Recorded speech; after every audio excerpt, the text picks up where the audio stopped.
नमस्कार मेरे प्यारे दोस्तों। आज हम भारतीय रेल पर बात करने वाले हैं। आपने भी अनेकों बार भारतीय रेल में सफर करा होगा, लेकिन जिस असुविधा का सामना आपको लास्ट 2 इयर्स में करना पड़ रहा है, इस तरीके की असुविधा पहले नहीं हुआ करती थी। अगर आज आपका स्लीपर क्लास में रिजर्वेशन है, आपकी सीट होने के बावजूद भी आप अपनी सीट पर लेट नहीं सकते, और अगर आपको टॉयलेट वगैरह लगती है तो आपको टॉयलेट जाने के लिए भी एक जंग का सामना करना पड़ता है। ऐसा क्यों हो रहा है, किस वजह से हो रहा है, इसी की पूरी पोल पट्टी खोलने के लिए आज का वीडियो मैं बना रहा हूं। अगर आपको विस्तार पूर्वक जानना है तो मेरी वीडियो जरूर देख लेना पूरी। आपको खुद पता लग जाएगा कि आखिर ऐसा क्यों हो रहा है। तो चलिए शुरू करते हैं। नमस्कार मेरे प्यारे दोस्तों, दिल से जवां तक चैनल के माध्यम से मैं आज भारतीय रेल पर विस्तार पूर्वक बात करने जा रहा हूं। अगर आप आज के समय में स्लीपर क्लास में रिजर्वेशन कराते हैं तो आप तो यह मान लीजिए कि आप दिन के समय में आप उस पर लेट नहीं सकते। आप केवल एक दब कुछ कर आप थोड़ी सी सीट पर बैठ सकते हैं, क्योंकि उस पर बहुत सारे लोग आपकी सीट पर बैठ जाएंगे और आप उनका कुछ नहीं कर सकते। और यहाँ तक कि टीटी जो है, टीटी भी आएगा, उसके बावजूद भी आपको अपनी सीट नहीं मिल पाएगी। रात का समय की बात अलग है, रात में आप शायद सो सकते हैं, तो दिन में आप सुविधापूर्ण तरीके से आप अपनी सीट पर बैठ भी नहीं सकते। क्यों नहीं बैठ सकते हैं, ये जरा देख लीजिए। इस वजह से आप नहीं बैठ सकते हैं। और अगर आपको कहीं टॉयलेट आने लगी तो आप पूरी तरीके से रोकने के लिए तैयार रहिए। आप टॉयलेट तो जाने की सोच ही भी मत, क्योंकि आपको शायद एक बहुत बड़ी जंग लड़ना पड़ेगी। वो क्यों लड़ना पड़ेगी, जरा ये देखिए। इस वजह से आपको लड़ना पड़ेगी, गवर्नमेंट के नियम के अनुसार या भारतीय रेलवे के नियम के अनुसार स्लीपर क्लास में केवल वो ही यात्रा कर सकता है जिसका डिब्बे में रिजर्वेशन होता है। लेकिन पिछले 2 साल से कुछ ऐसा हो चुका है, या ये कहे कि कोरोना के बाद से कुछ ऐसा हो चुका है कि आपके स्लीपर क्लास में भी बहुत सारे डेली पैसेंजर हैं या अन्य पैसेंजर हैं जो जनरल क्लास का टिकट लिए हुए होते हैं और स्लीपर क्लास में घुस जाते हैं और जबरदस्ती आपकी सीट को कैप्चर कर लेते हैं। आप उनसे लड़ भी नहीं सकते, क्योंकि आप सफर में होते हैं। और अगर आप उनसे जरा सा भी थोड़ी सी अगर कुछ कहते हैं तो वो लड़ने मारने को उतारू हो जाते हैं।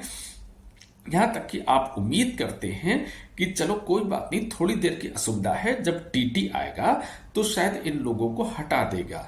लेकिन नहीं जी, ये असुविधा केवल टीटी की ही वजह से हो रही है। जब टीटी आता है तो वो केवल पैसे की उगाही करने के लिए आता है। लोगों से पैसे लेके उनके जनरल टिकट पर एक लकीर खींच देता है। वो उनका एक साइन होता है, जिससे दूसरे टीटी लोग भी आते हैं तो वो भी उसके साइन को समझ जाते हैं। वो पैसा लेके लगातार अपनी जेब भरता रहता है और उनको उसमें बैठने की इजाजत मिल जाती है। लेकिन वो सीट वाला क्या करे जिसकी सीट रिजर्व थी, जो आराम करना चाहता था, या कोई बुजुर्ग है जिसको बहुत देर तक नहीं बैठ सकता था, या कोई महिला है जो बहुत देर तक नहीं बैठ सकती थी, या किसी भी वजह से अगर वो लेटना चाहे तो वो सोच भी नहीं सकता, बल्कि लेटना तो बहुत बड़ी बात है, वो सही से बैठ भी नहीं सकता। टीटी से उम्मीद रखना भी इस समय बेमानी हो चुका है, क्योंकि वो लगातार धड़ल्ले से कमाई कर रहे हैं और किसी को भी यह बात दिखाई ही नहीं दे रही है। आप चाहे रेल मंत्रालय में कोई ट्वीट कर लो या आप कोई शिकायत दर्ज करा दो, लेकिन सुधार कहीं का कहीं नहीं होने वाला। और अगर आपको टॉयलेट आती है तो गैलरी में इतने ज्यादा पैसेंजर खड़े हुए होते हैं, आप कई बार तो हिम्मत हार जाते हो, बहुत बहुत देर तक अपनी टॉयलेट रोक के रखते हो। और अगर आपको जाना पड़ता है तो आप एक युद्ध लड़के जाते हो और युद्ध ही लड़के अपनी सीट पर वापस आना होता है।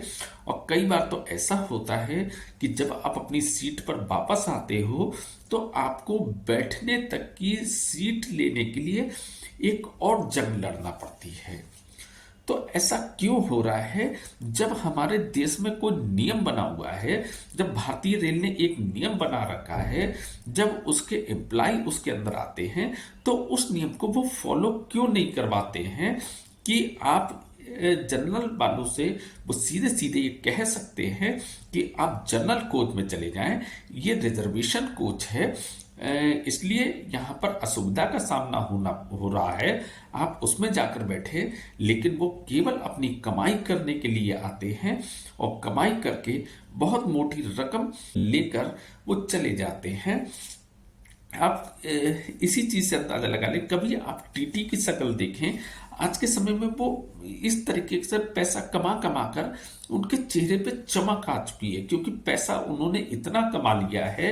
भले चाहे दूसरे लोगों को असुविधा हुई हो, लेकिन शायद उनके बहुत अच्छे दिन चल रहे हैं और इन्हीं अच्छे दिनों की बदौलत उनकी बहुत मोटी कमाई हो रही है। रेलवे की कई चीजें मैं और भी खोलना चाहता हूं, जैसे अगर आप आईआरसीटीसी से आप पहले टिकट करवाते थे और किसी कारणवश, ऑनलाइन की बात कर रहा हूं, और किसी कारणवश वो वेटिंग में चला जाता था और वो वेटिंग क्लियर नहीं होता था, तो आपके पूरे पैसे रिफंड होते थे। लेकिन आप ये देखिए, गवर्नमेंट का आलम देखिए क्या है, अगर वो वेटिंग में जाता है और वेटिंग क्लियर नहीं होती है तो आपके पैसे तो रिफंड होते हैं, लेकिन उसमें से जीएसटी काट ली जाती है। भाई, जीएसटी काटना है, अगर मैं कैंसिल कराऊं क्योंकि वो मेरी गलती है तो आप जीएसटी काटेंगे। आप जो वेटिंग क्लियर नहीं होती है उसमें से आप कैसे जीएसटी काटने लगे? जबकि ये कोरोना काल से पहले इस तरीके की कोई बात नहीं होती थी। तो गवर्नमेंट भी इस तरीके की छोटी छोटी चोरियां करने लगी है। उसके अलावा पहले एक सीनियर सिटीजन का कोटा हुआ करता था, यानी जिसकी उम्र 60 वर्ष की होती थी उसे उस किराए में बहुत छूट मिला करती थी। कोरोना के बाद से वो सीनियर सिटीजन वाला सुविधा मिलती थी, वो खत्म हो चुकी है, यानी समाप्त हो चुकी है। तो इस तरीके की, क्या कोरोना में जो भारतीय सरकार को लॉस हुआ है, क्या वो पूरा लॉस सारे पैसेंजर ही करके देंगे? क्या गवर्नमेंट ने उससे पहले कुछ नहीं कमाया था? एक आम व्यक्ति पे ही सारा बोझ डाला जा रहा है। आप देखिए, एसी कोच में पूरी सुविधा होती है, जबकि जो स्लीपर कोच होता है वो आम व्यक्तियों का कोच होता है। सारी असुविधा का सामना आप आम व्यक्तियों से ही करवाएंगे, सारा बोझ क्या उन्हीं पे पड़ेगा? कोई भी इस तरफ ध्यान देने को राजी नहीं है। आप कहीं पर भी कुछ कर लो, कोई ट्वीट कर लो, किसी तरीके का कर लो, लेकिन आपकी कोई सुनवाई नहीं है। मैं अपनी खुद की एक घटना बताता हूँ। गाजियाबाद से मैं बरेली आ रहा था, मेरा इंटरसिटी में मेरी सीट रिजर्व थी, वो चेयर कार थी। उसमें जब मैंने अपने कोच में जब चढ़ा तो जो डेली पैसेंजर हैं उन्होंने वो सीट नंबर ही मिटा दिए थे बहुत सारे। मैं पूरे उस कोच के अंदर अपनी सीट ढूंढता रहा, लेकिन एंड में मुझे वो अपनी सीट नहीं मिली, क्योंकि सारे नंबर ही डेली पैसेंजर ने मिटा रखे थे। आप सीट नंबर होगी तभी तो आप अपनी सीट मांगोगे। जब आपको अपनी सीट नंबर ही नहीं पता तो आप किसी से कैसे अपनी सीट क्लेम कर लोगे?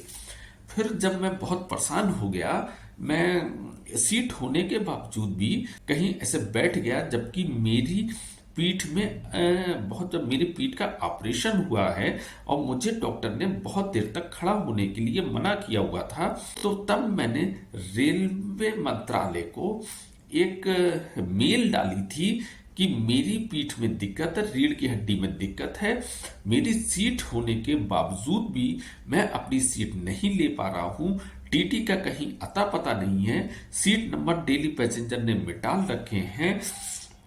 अगर मुझे कुछ होता है तो उसकी पूरी जिम्मेदारी रेल मंत्रालय की होगी।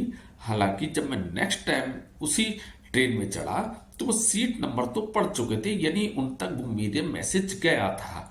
लेकिन और जो दूसरे, अगर मैं कभी मेल करता हूँ या ट्वीट डालता हूँ, उस पर कुछ एक्शन नहीं होता है। आम व्यक्ति की इस देश में कोई सुनवाई नहीं है। आप जबरदस्ती, आप टिकट पे टिकट के दाम आप लगातार बढ़ा रहे हो, आप जीएसटी लगातार बढ़ा रहे हो, आप सुविधाएं लोगों की खत्म कर रहे हो, और ट्रेन इतनी इतनी ज़्यादा लेट होती हैं कि आम व्यक्ति किसी से कुछ कह भी नहीं सकता। एक अनाउंस कर देते हैं कि ये फलानी ट्रेन इतने घंटे लेट है, इस असुविधा के लिए हमें खेद है। भाई साहब, आपके खेद से हम करें क्या? किसी का इंटरव्यू होता है, किसी की जॉब का समय होता है, किसी की बीमारी के लिए अस्पताल कोई व्यक्ति अपने मरीज को ले जा रहा होता है, कुछ थोड़ी देर तो चल सकती है, लेकिन आप घंटों के हिसाब से ट्रेन लेट कर देते हो। इसका आप कुछ जिम्मेदारी लोगे अपने ऊपर या कभी नहीं लोगे? तो भाई, भारत में अगर आप रह रहे हो तो इस असुविधा का सामना आपको करना पड़ेगा, इसकी आदत आपको बनाना पड़ेगी। आज मुझे लगा कि मैं भारतीय रेल के ऊपर कोई वीडियो बनाऊं, तो मैंने एक वीडियो बनाया।